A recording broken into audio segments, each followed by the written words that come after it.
The Vedic Age, 2500 BCE to 600 BCE. The coming of the Aryans. The Harappan civilization started to stagnate by 1500 BCE. Around this time, the Aryans began to arrive in India. Historians believe that the Aryans were a cultured race of people who lived in Central Asia. As their population grew, they had to move out of their homeland to look for new pastures for their animals and places to live. Some of them migrated to India and came to be known as the Indo-Aryans. The Aryans came to India in stages and gradually settled in the Gangetic plains. The phases of the Vedic period. There are two main phases of the Vedic period: the early Vedic period, 1500 BCE to 1000 BCE, and the later Vedic period, 1000 BCE to 600 BCE. During the early Vedic period, the Aryans settled in the Sapta Sindhu region and called it Brahmavarta, or land of the gods. In the later Vedic period, the Aryans moved to the Gangetic Valley and named it Aryavarta, or land of the Aryans. Vedic literature.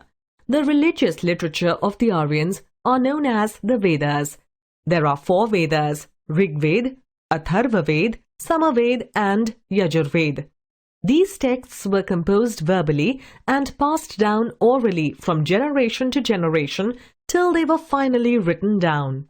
Brahman, the Upanishads, the Puran, and the 2 epics, Ramayana and Mahabharata, are the other important religious texts of the Aryans.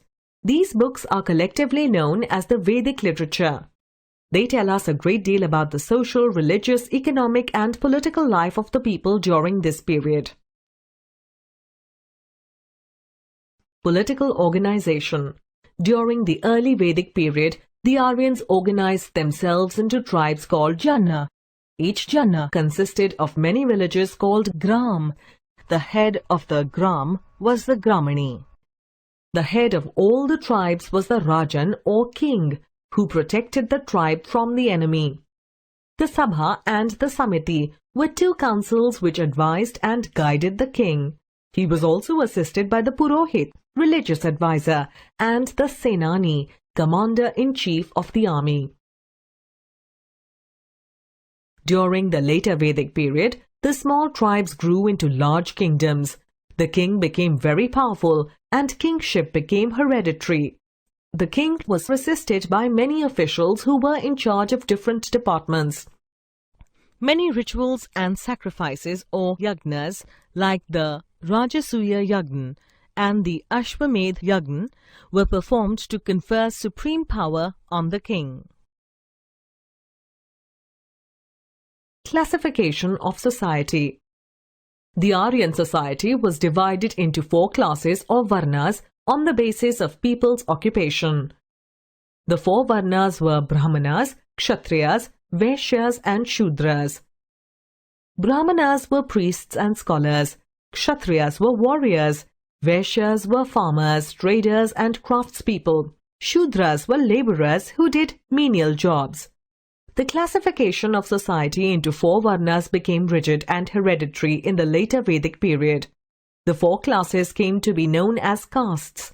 One's caste was determined by birth, and a person born in a particular caste could not change his profession or caste.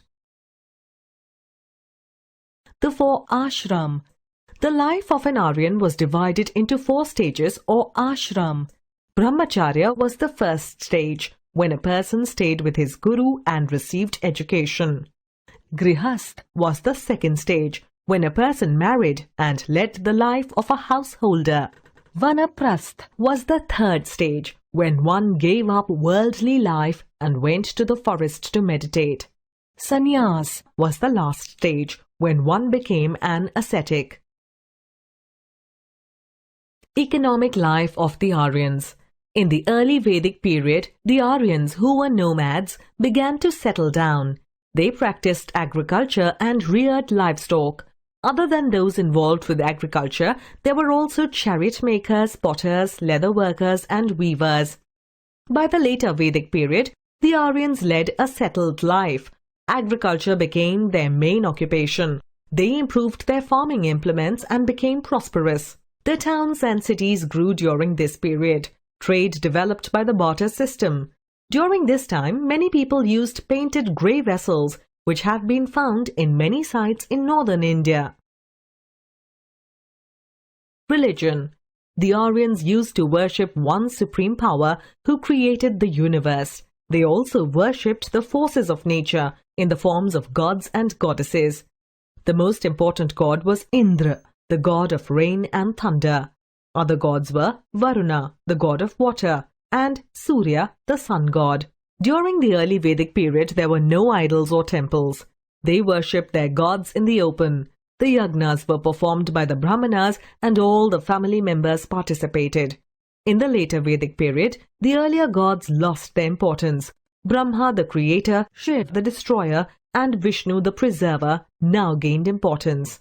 The mode of worship became complex and many elaborate ceremonies and rituals were performed.